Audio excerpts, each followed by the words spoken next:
Você já imaginou se olhar no espelho e não se reconhecer? Você já imaginou descobrir a sua verdadeira identidade e ter que se reapresentar para o mundo? Para o Hospital das Clínicas de São Paulo, essa é a realidade de milhares de brasileiros. O HC estima que 1 a cada 100 mil mulheres E 1 a cada 30 mil homens seja transexual. Mas será que a sociedade está preparada para acolher tanta gente que não se identifica com o próprio corpo? Preconceito. Empregabilidade. Autoestima e relacionamento.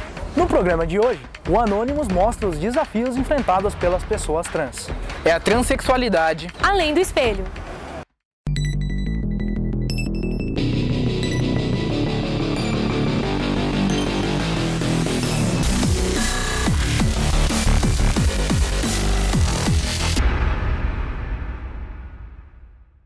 O ser humano é muito mais que um corpo físico. Homem ou mulher, é assim que somos definidos logo que nascemos. Mas não é todo mundo que se identifica com esse padrão. O modo como nos comportamos, vemos e sentimos também é responsável por dizer quem somos. E é exatamente assim que se define identidade de gênero. Este termo se refere à forma como nos reconhecemos, seja como homem ou mulher. Nesse contexto estão os transexuais, pessoas que não se identificam com o corpo que nasceram. Por isso dizemos que eles têm uma identidade de gênero diferente do sexo biológico. Assim, quem nasce com sexo biológico feminino, mas tem identidade de gênero masculina, isto é, se reconhece como homem, é homem trans. Já quem nasce com sexo masculino e reconhece como mulher, é uma mulher trans. Tem também quem não se identifica com nenhum dos dois, ou com os dois, que é o caso dos não binários. Vale lembrar que identidade de gênero é diferente de orientação sexual. Esta tem a ver com quem nos relacionamos. Se um homem trans se relacionar com outro homem, trans ou não, ele é um homem trans homossexual. Caso se relacione com uma mulher, ele é um homem trans hétero. O mesmo vale para as mulheres trans, ou seja, o que importa é como a pessoa se reconhece. Mas a transexualidade não se resume a isso. A busca pela verdadeira identidade envolve outras questões. O reconhecimento, o respeito e a compreensão da sociedade são essenciais para que essas pessoas possam viver de forma digna. E essa é uma luta diária. Para entendê-la, o Anônimos foi atrás de algumas histórias. Uma delas é a do Ian, que tem 18 anos de idade e é estudante universitário. Também conversamos com o Paulo. Ele tem 2 filhos e faz trabalhos como garçom para complementar a renda.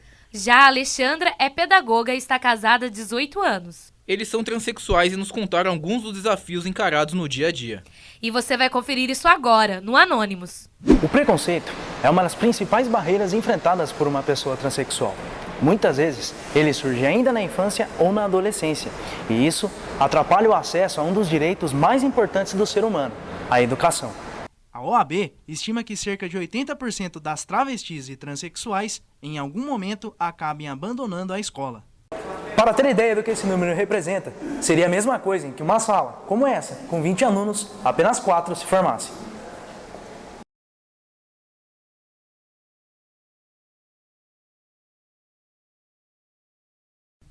O Ian faz parte dessa minoria.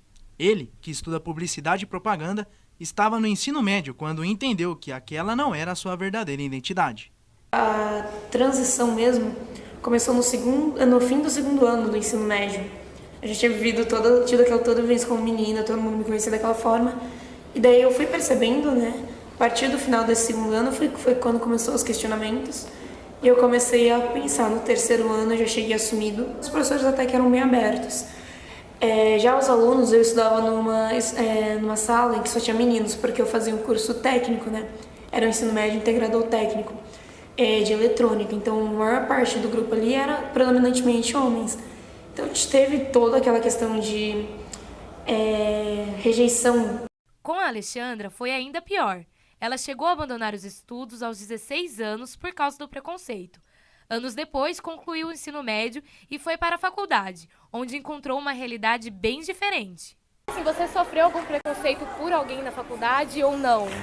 Olha, Por outros alunos? não, porque eles fizeram muito bem feito, sabe? Me dá a oportunidade de estudar sem ter que passar o constrangimento.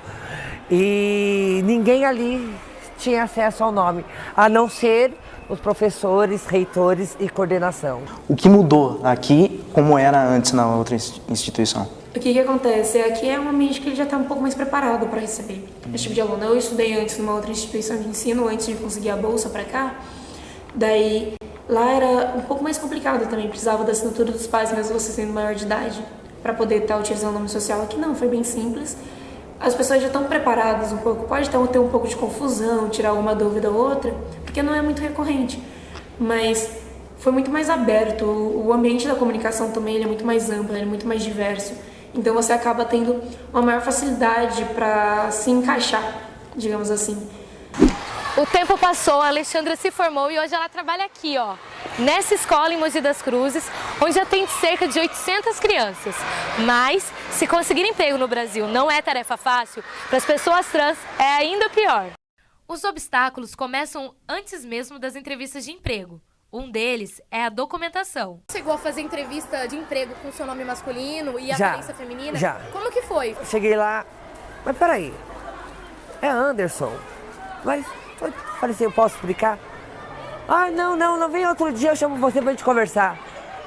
Tá bom. E o outro dia nunca aconteceu? Tô esperando até hoje. Por dificuldades como essa, muitas mulheres trans acabam seguindo outro caminho. Segundo a Associação Nacional de Travestis e Transsexuais, o ANTRA, 90% dessas pessoas vão parar na prostituição ou recorrem ao mercado de beleza devido à falta de oportunidades de trabalho. É o que te resta. É o mercado de beleza, você serve para mexer com produtos de beleza, deixar a mulher cada vez mais linda e ir para a prostituição, a qual eu fiz parte também.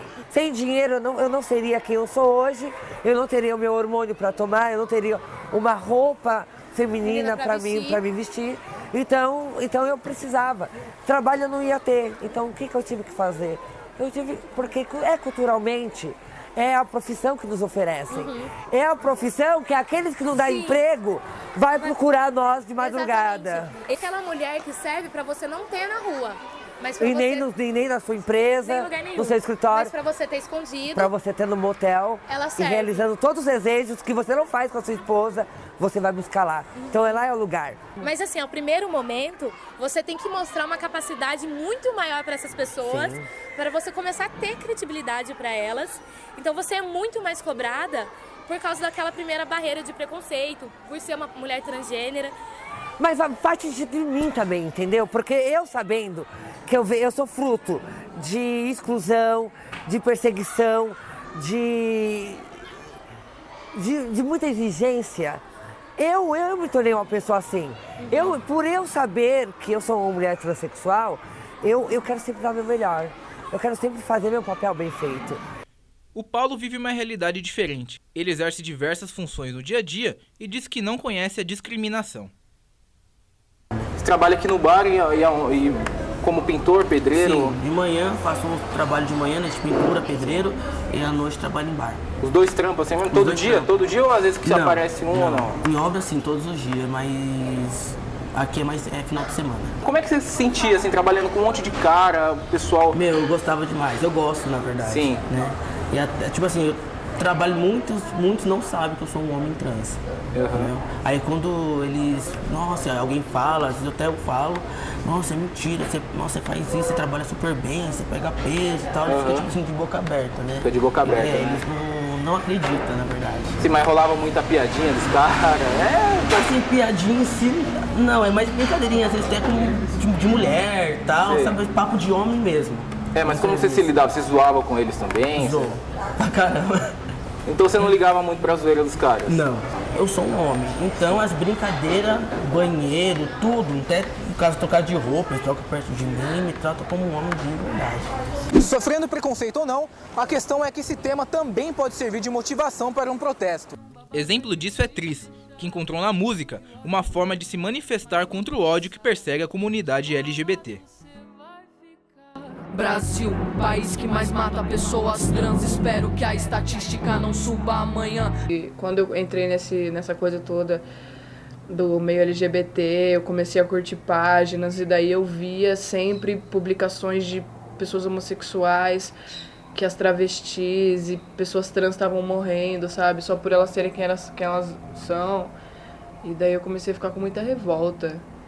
E também olhares na rua, coisas que a gente passa, nada muito alarmante, assim, nada muito terrível, mas coisas que me incomodam e que eu achei que não deveria existir, por isso eu fiz a letra. Tris é um trans não binário. Isso significa que ele não se define predominantemente homem ou mulher. E pra quem quer saber, o meu gênero é neutro. Cê não precisa entender, só precisa ter respeito. A música Elevação Mental é sucesso nas redes sociais. 2 meses após o seu lançamento, em julho de 2017, o clipe já tinha mais de 5 milhões de visualizações no YouTube, uma marca muito importante para a visibilidade trans e o combate ao preconceito. Eu não via nada sobre isso em nenhum meio de comunicação, eu não lia nada sobre isso, eu não via falar sobre isso, sabe? E eu fiquei uma fase da minha vida com depressão, super mal, porque eu estava deslocada, não sabia o que estava acontecendo, não me sentia representado por nada que eu via à minha volta e você acaba entrando em colapso, né? Visibilidade é tudo, e representatividade é tudo, tá ligado? Muito importante que pessoas trans, pessoas LGBTQs+, no geral, estejam aparecendo na mídia e que tá sendo muito falado sobre isso agora, tipo, tá vindo à tona essa pauta. Isso é muito bom, tá ligado? E no próximo bloco, família, relacionamento e autoestima. Como o amor e a compreensão colaboram com o bem-estar das pessoas trans. É daqui a pouco no Anônimos, Além do Espelho.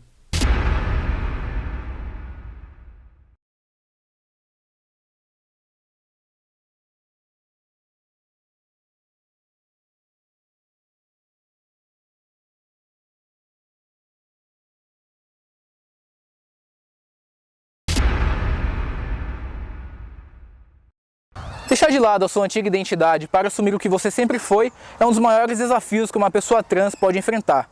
É como se você abandonasse tudo aquilo que fez parte da sua vida para dar espaço à verdadeira felicidade.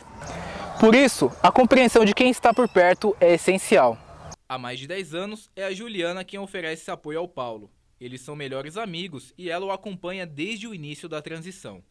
Quando o Paulo começou a fazer essa parte da transição, tudo mais, como que você agia? Você achou estranho? Você achava estranho? No começo, sim. No começo você tá ficando louco? Não, não falei que ele tava ficando louco, mas era uma coisa que ele queria muito, né? E eu, tipo, já tava acostumada já com o jeitão dele, né? Mas, assim, em relação à barba, nossa, foi muito... Porque começou com uns fiozinhos aqui. Começou aqui, né? Uns negocinhos. Depois começou com uns fiozinhos. Aí eu já achei... Mas daí eu já tinha, né? Era... Eu já sempre tive. Aí depois, uns negocinhos, assim.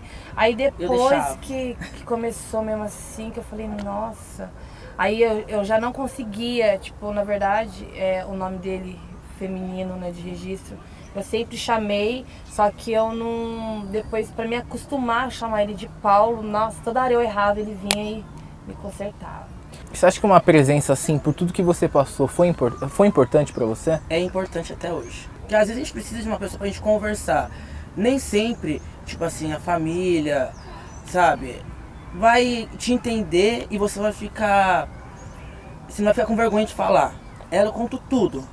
Qualquer coisa eu conto pra ela. Tudo mesmo. Sabe? Ela me entende, se eu estiver fazendo alguma coisa errada ela vai falar. Ela dá conselho. Entendeu? É uma peça fundamental na minha vida e foi na minha transição também. E para entender um pouco mais da importância de ter alguém ao lado nessa fase da vida, eu vim até aqui na casa da Alexandra falar com ela, o marido dela, o Alex. Os dois estão juntos há mais de 18 anos em uma relação que começou complicada. Eles tiveram que enfrentar o preconceito dentro da própria casa. Bora lá?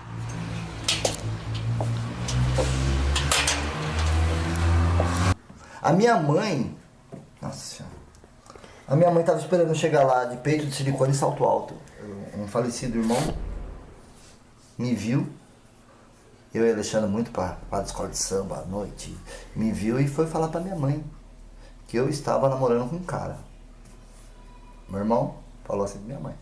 Minha mãe, por sua vez, está imaginando eu de braço dado com outro homem e minha mãe está imaginando eu de peito de silicone, de peruca, de salto alto. Que absurdo. Mas minha mãe... Então veja só, o problema começa dentro de casa. Não vem de fora. Porque o vizinho... ele é boiola mesmo. Tá bom, passou. Mas os seus segmentos, seu sangue, sua família, eles não vão parar ali. Você vai ser assunto pro Natal, pro Ano Novo, pro Carnaval. Todas as festas. Todas as festas. E quando vem o outro que mora em outro estado, o outro que tá lá no outro estado tá sabendo também. E as cartinhas de papel, tá indo e voltando com aqueles achômetros de todo mundo. Então você não precisa contar pra ninguém. Todo mundo vai ficar sabendo da boca de todo mundo, do jeito que todo mundo fala, no telefone sem fio. Que não é a realidade. E a realidade, sabe qual vai ser? Vai ser 18 anos se passaram. Eu vou com a Alexandra na casa da minha mãe.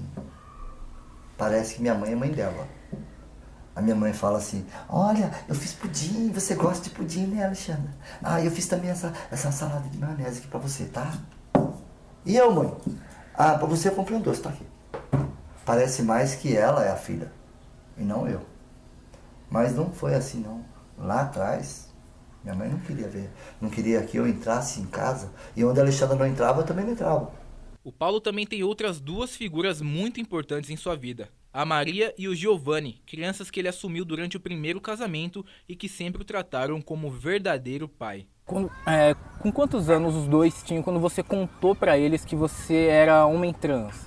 Como é que você contou primeiramente assim, para duas crianças? Na verdade, eu não cheguei a contar exato, entendeu? Foi até esses tempos que eu conversando com a minha filha, né? Aí eu falei, o pai é isso? Não, pai, eu sei. Aí eu fui falar com minha moleque não deu muita atenção. Pai, você é meu pai, ponto. Entendeu? Sua filha mais velha, ela tem quantos anos? Ela tem 12. 12 anos. 12 anos. E na hora que você contou, como é que foi a relação? Ela já sabia, ela já imaginava? Já, porque a gente sempre teve uma convivência muito aberta, entendeu? A estética de tomar banho junto, de conversar em tudo. E por minha casa, às vezes, sempre ter, tipo assim, lésbica, casal e tal. Então, acho que foi mais fácil pra ela, como posso dizer, entender. Entendeu? Ele, tipo assim, não sei o que eles falam pra mãe, acho que nem pro amigo, acho que eles não comentam nada. Mas comigo, é 100%, não tem que reclamar em nada. Mesmo não sendo filhos biológicos, os dois se tornaram tudo na vida dele. O que os dois representam pra você? Tudo. Eles, na verdade, foi um anjo que caiu no céu. A Maria e o Giovanni foi no momento que eu mais precisei, né? Que foi no ano que minha mãe faleceu. Então eu fiquei muito transtornado na cabeça, sabe? Perturbado. Aí foi quando eles apareceram na minha vida. Tipo assim, igual eu falei assim, eles me escolheram como pai deles. Eu olhei, eles, era uma coisa que eu não tenho como explicar. Eu olhei pro meu filho deitadinho no berço, ele olhou, sabe? Até a primeira palavra que ele falou foi Paulão. Sabe? É um amor, muito grande. São tudo, sabe? Tipo assim, é a minha vida mesmo, os meus filhos. Ao contrário do Paulo, a família do Ian não soube lidar com a transexualidade, o que afetou muito a relação entre eles. E o apoio dos familiares é tão importante que a falta dele pode causar sérios problemas. Eu já tive alguns episódios de depressão referentes quando eu estava descobrindo a minha sexualidade, quando estava mudando de escola, entre diversos aspectos que acabaram me levando a uma depressão. Inclusive, dessa depressão, uma gripe minha acabou virando uma bronquiolite, eu quase, morri, eu tive um problema muito sério respiratório. Porque é complicado, você já está no conflito consigo mesmo, porque é uma fase de transição para qualquer pessoa, adolescência. Você está tentando entender quem que você é, qual a sua função no mundo. Então, nisso, o que acontece? Você acaba tendo um problema ainda maior com a sua autoestima. Um estudo realizado com homens trans pela Universidade Federal de Minas Gerais constatou que, por conta da rejeição e da insatisfação com a própria imagem, quase 90% deles já pensaram em suicídio. E como que era a relação de você com o seu corpo antes do processo de transição? Horrível. Espelho. Você evitava? Nua, não. Calcinha apertada, todo momento. Banho, eu não tocava. E assim, o corpo masculino, o órgão genital masculino, o homem precisa ter mais higienização naquele local, né? Sim. Então assim, eu não lavava, então eu até banho de calcinha eu tomava para mim não ver. O órgão genital masculino me trazia muito transtorno, muito problema. Eu era feliz de roupa, porque eu não via. Eu estava completa, porque eu apertava aquilo, colocava para trás e eu não via. O meu problema era ter que ficar nua. Então, o momento que eu estava presa, era o momento que eu me sentia, me via mulher, Porque não tinha nada, não tinha volume. E era aquilo que eu queria ser, era aquilo que eu queria ter. E então eu vivia apertado, vivia com calcinhas apertadas que chegava a amortecer a minha perna, chegava de tão apertada, o sangue não circulava até. Graças a Deus não tive nenhum problema. Sim. Então toda essa caminhada é muito dolorida. Eu diria, é porque eu não me reconhecia exatamente no espelho. Eu diria que quando eu me vestia, sabe quando você se veste você não vê aquilo que você queria? Porque com o meu corpo, eu acabei eu passei por uma fase de empoderamento feminino, né? Eu tive essa fase antes de me descobrir trans. E o que acontece? Eu acabei aceitando o meu corpo. Era uma forma de eu também não minar minha autoestima. Eu precisava olhava no espelho e pensava, não, isso aqui é bonito. Independente do que tá aqui na frente, é bonito o que eu tô vendo, sou eu. E se eu sou assim, eu tenho que me aceitar. Então, eu acabei no espelho, principalmente com as roupas mesmo, e com o tempo eu acabei me aceitando mesmo, me olhando no espelho. Eu tive alguns problemas em relação ao meu seio, sim, mas eles são pequenos, então eu dei muita sorte quanto a isso. Quando eu me olhava, eu acho que eu sentia mais aquela coisa de, sabe quando você desassocia? Acho que era mais isso que eu tinha, essa sensação de tipo, eu não tô vendo eu mesmo, quem sou eu? Eu começava a devagar por coisas muito mais profundas. Não tive preconceito com a sociedade, mas tinha preconceito comigo mesmo. Você mesmo tinha preconceito? É, comigo mesmo. Por não aceitar o meu corpo, não aceitar a situação, entendeu? Às vezes até pensar, falei assim, será que é alguma coisa espiritual, de chegar aí na igreja, fazer campanha? Até cheguei e falei assim, nossa, acho que eu vou pro outro lado pra ver que se tira isso de mim, porque isso não é normal. Você chegou a procurar o lado espiritual, o lado religioso, pra tentar entender o que estava acontecendo naquele momento. Pra Deus, nossa, Deus, tira isso de mim, porque era uma dor. Mano, sufocava, apertava assim o peito. Tu fala assim, por que isso? Mas eu não aceitava o meu corpo, eu não aceitava o meu jeito, entendeu? Então isso doía muito em mim. Em alguns casos, a insatisfação com o corpo pode ser resolvida com os tratamentos de redesignação sexual, o que inclui a terapia hormonal, os atendimentos psicológicos e cirurgias. No entanto, esse procedimento só foi liberado no Brasil em 1997. Desde 2008, quando passou a ser realizado pelo SUS, mais de 340 brasileiros fizeram o procedimento. A Alexandra está nessa lista, e para o Alex, esse foi um ponto essencial na construção da felicidade da esposa. Mudou muito, a Alexandra depois da cirurgia ela mudou muito. Agora ela é mais crachada, ela fala, ela brinca. Você vê só, ela na balada, tá lá na balada, ela cata a menina e encoxa a menina. Vem cá, gostosa, e encoxa a menina ali. Antes ela não fazia isso. Porque ela não tinha feito uma cirurgia, então ela impedia esse tipo de brincadeira por causa do julgamento do outro. Né? Não, julgamento meu não. Eu sabia com quem eu estava, sei até hoje. Mas o outro, como é que o outro ia julgar? Hoje não, hoje ela vai e brinca. Então a Alexandra ela se libertou mesmo, ela praticamente nasceu de novo. Era muito depressiva. Enquanto estava numa rodinha de pessoas, beleza. Mas saía de perto, tava só eu, o ombro ficava molhado dela chorando, de que ela acabar com a minha vida, porque essa vida não tá certa, porque isso, aquilo, outro. E se você for na estatística, os transexuais realmente eles têm vida curta. Sim. Boa parte deles comete suicídio, porque não consegue morar naquele corpo errado. O Paulo sempre contou com os tratamentos hormonais. Agora ele espera ansioso pela mastectomia, cirurgia de retirada dos seios. Mano, hoje eu sou bem mais feliz, sabe? De eu olhar no espelho e falar assim, nossa, esse é o Paulo que eu sempre sonhei. O homem que eu sempre quis ser. Aí graças a Deus eu tô procurando, né? Eu tô caminhando. O que falta? A sua felicidade tá completa ou falta alguma coisa ainda? Não, falta. Falta fazer a minha cirurgia. Pra mim, só isso. Qual? A Mastec. E a outra de redesignação sexual, você pretende então, futuramente? Pretendo fazer. Tipo assim, tenho um pouco de medo, tipo assim, de não dar certo. Não que eu já conheço pessoas que já fez e não ficou tão legal. Também conheço um cara, na verdade conheço só um, que fez, nossa, 100%. A Alexandra já concluiu seu tratamento, mas o Alex lembra bem como tudo começou. Durante o acompanhamento psicológico, eles passaram por momentos emocionantes. Porque eles mexem com o psicológico da pessoa. Eu vi a Alexandra conversando com uma almofada. O médico coloca ela sentada numa cadeira, uma outra cadeira na frente e uma almofada. E o médico põe na cabeça dela que aquela almofada é Deus. Diz aí o que você quer falar pra Deus. E ela descasca Deus. Porque Deus é culpado de tudo aquilo que está acontecendo com ela. Que todo mundo fala que você é maravilhoso, é bondoso. Bondoso, caralho. Mas se fuder, eu xingava. E hoje? O que você falaria se fosse hoje? Muito obrigada, Deus. Você é maravilhoso mesmo. Você sabe o que faz e você só me fez assim porque eu sou guerreira. Pouco a pouco, a comunidade trans conquista seus direitos e seu reconhecimento na sociedade. Mas esse caminho é longo e difícil. Em 2016, 144 pessoas, entre transexuais e travestis, foram mortas por violência no Brasil. Nosso país é o que mais mata pessoas trans no mundo, responsável por mais da metade dos casos. Falar sobre transexualidade e questões de gênero é necessário. É garantir a visibilidade e a dignidade dessa parcela da população. É contribuir para a criação de políticas públicas que assegurem os seus direitos. Informar sobre transexualidade é combater o preconceito e lembrar da igualdade independente das questões de gênero. Somente a informação poderá acabar com o preconceito.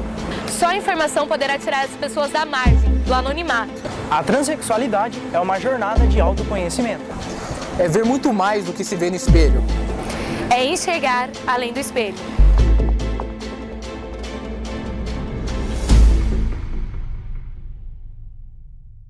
Tem pessoas que se enquadram nesse padrão de homem e mulher e ok, mas tem pessoas que não. Então a primeira coisa sobre sexualidade, gênero, qualquer coisa, tá ligado? Essa palavra assumir eu não acho legal. Você não precisa se assumir, você não fez nada de errado. Ninguém assume que é hétero, ninguém assume que é cis. Você não precisa assumir nada, você não fez nada de errado. Então, primeiramente, se aceite e entenda que isso é totalmente normal e que o ser humano é muito mais complexo do que essa mesquinharia que as pessoas falam pra gente desde que a gente nasceu. E que existe uma vasta possibilidade por trás do muro, tá ligado? Explorem, pesquisem, mano. Porque existe muita coisa que não é falada. Não recebam coisas mastigadas. Vão atrás de informação, tá ligado? Se aceitem, se amem, sejam quem vocês querem ser e quem vocês são no seu interior. Porque a vida é uma só, mano, de verdade. Viva a sua vida e foda-se. Foda-se o que o outro vai falar. Se você respeita ele, ele tem que te respeitar, mano. Se você é uma pessoa boa e não faz mal nenhum a ninguém, não tem porquê você não ter o direito de ser quem você é e ser feliz por isso. Eu acho que é isso.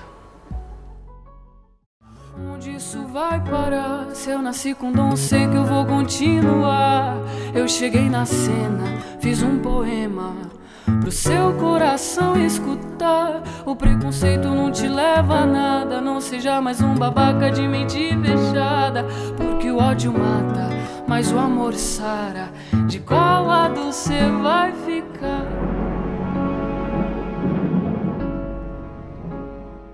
Seja inteligente, abra sua mente. O mundo é de todos, não seja prepotente. Seja gay, seja trans, negro ou oriental. O coração que pulsa no peito é de igual pra igual. O individual de cada um não se discute. Seja elevado, busque altitudes. É povinho falou, vai fazer a sobrancelha, dar um trato no cabelo e mudar sua aparência. Eu acho que é mulher, eu acho que é um homem. Eu acho que cê tem que vestir esse uniforme.